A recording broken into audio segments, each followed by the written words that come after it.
Hello there and welcome to the first proper official episode of TSAtv Newsdesk, the weekly news roundup from TheSixthAxis.com. The big news of the week is what some are calling the Xbox 180.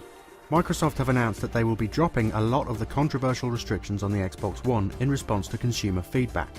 Rather than requiring a daily authorization check, the Xbox One will now only need to connect once at setup and can then be used offline without any limitations. Used games will also be playable on the console, with the company confirming that they will work on the Xbox One as they do on the 360. In addition, the Xbox One will be the first Xbox console to be region-free, joining the PlayStation 3, 4 and Vita, and leaving Nintendo as the only company still locking their releases by country. It's not all good news for the Xbox One though. Games will now require the disc in the tray to boot up just as they did in the 360, and the previously announced 10-person family plan and the sharing library have both been dropped to make way for access to used games, although the company says they may come back to those at a later date. In response to the changes, EA were quick to confirm that despite the removal of the Xbox One's original restrictions, their games will still no longer require online passes, describing the program as dead and claiming that the decision was not based on any new DRM but on player feedback. Unsurprisingly for the week after E3, there's not much in the way of new announcements. However, a new version of 2011 crossover title Warriors Orochi 3 has been confirmed for Japan. The new version, titled Warriors Orochi 3 Ultimate, will release on PS3 and Vita in September this year, rolling back into the main game some of the additional features added in last year's PSP and Wii U ports of the original. If shooters are more your thing, Activision has confirmed that Call of Duty Black Ops 2's third DLC pack, Vengeance, will release at the beginning of July for Xbox 360, with PS3 and PC getting it around a month later. The pack adds 4 new maps: the tropical island set Cove, the long multi-level Detour, the paintball-themed Rush, and Uplink, a new version of Black Ops 1 map Summit. Also in the pack is the new Zombies level Buried, set in an underground Old West town, and the Raygun Mark II.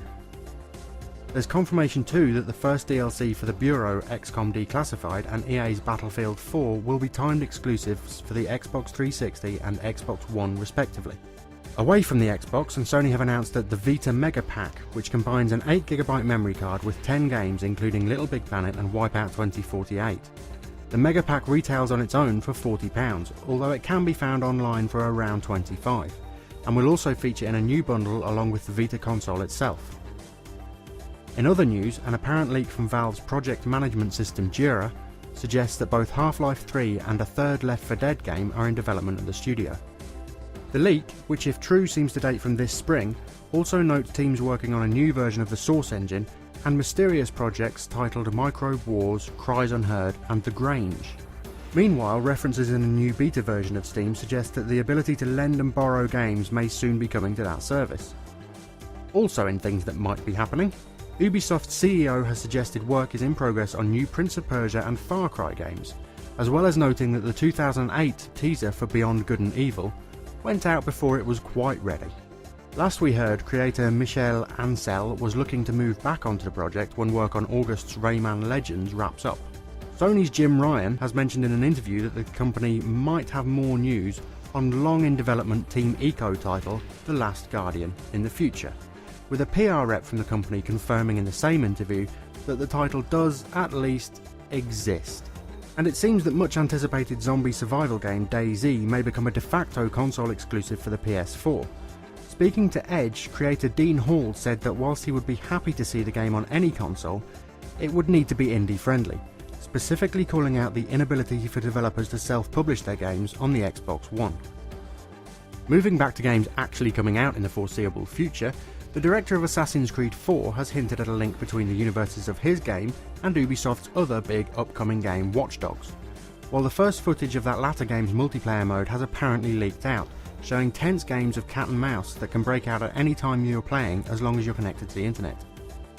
Evolution's Cole Rogers has confirmed that the team behind PS4 exclusive racer Drive Club are aiming for the game to be hitting around 60 frames per second by launch, and that the game will work with any wheel that is compatible with the PS4. Quite what peripherals will be compatible are still not clear. Hopefully we'll get a bit more clarification on that as we get closer to launch. A small new PS3 firmware update launched this week, adding the ability to turn off trophy notifications. But Sony pulled the update after reports that a small number of systems, mostly using hard drives above 500GB, were bricked in the process. A new version of the firmware is due this coming Thursday, which should fix the issue. A fresh 3DS update is also available, adding the ability to back up saves for digital titles and some virtual console games, as well as bringing 4 new separately purchasable games for the system's Street Pass Plaza.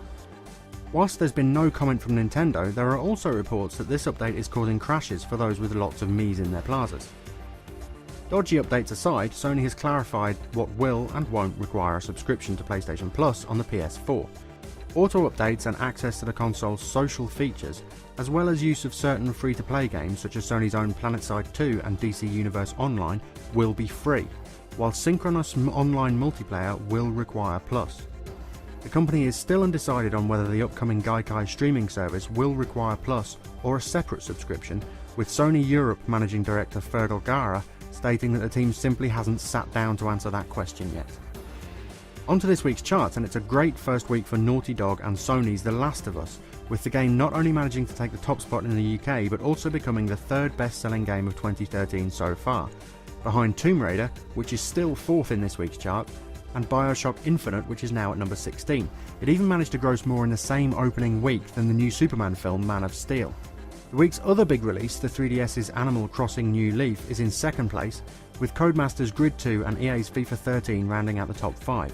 Black Ops 2 is still at number 14, and even GTA 4 is still rattling around, managing number 18 in this week's chart.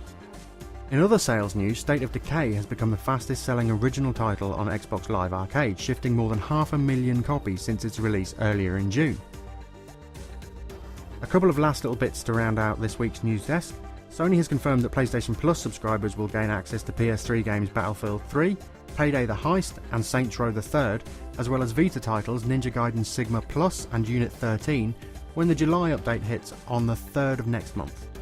The announcement also all but confirms a previously leaked slide suggesting that the recent Devil May Cry reboot and last year's Spec Ops The Line will be part of the August update. Elsewhere on PSN, Hotline Miami is confirmed for release next Wednesday, with your £7.29 getting you access to both PS3 and Vita versions of the game. Providing you've got a recent iOS device, you can now grab surprise hit XCOM Enemy Unknown for $13.99 on the App Store, with the game receiving head-to-head multiplayer in an upcoming free patch. Both Joe Danger games will also be arriving on Steam tomorrow, Monday the 24th of June, with the second game adding playable characters from Team Fortress 2 and a Minecraft-themed track editor mode.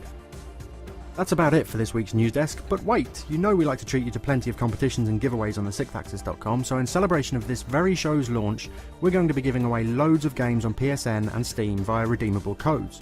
Games include PlayStation Mobile Strategy Rimmed Capsule, FIFA 13 on Vita, and Steam codes for Thomas Was Alone, Defense Grid The Awakening and Alan Wake. Simply subscribe to this channel and drop a comment below. We'll pick winners at random over the next couple of weeks. For all the details on those codes and our terms and conditions, follow the link back to TheSixthAxis.com that we'll put in the description. While you're there, you can find more on the stories covered here and much more opinion on the latest and greatest in the gaming world. And don't forget to follow us on Twitter, Facebook and YouTube to get all the latest news as it happens, and we'll see you next week for more News Desk. Thanks for watching.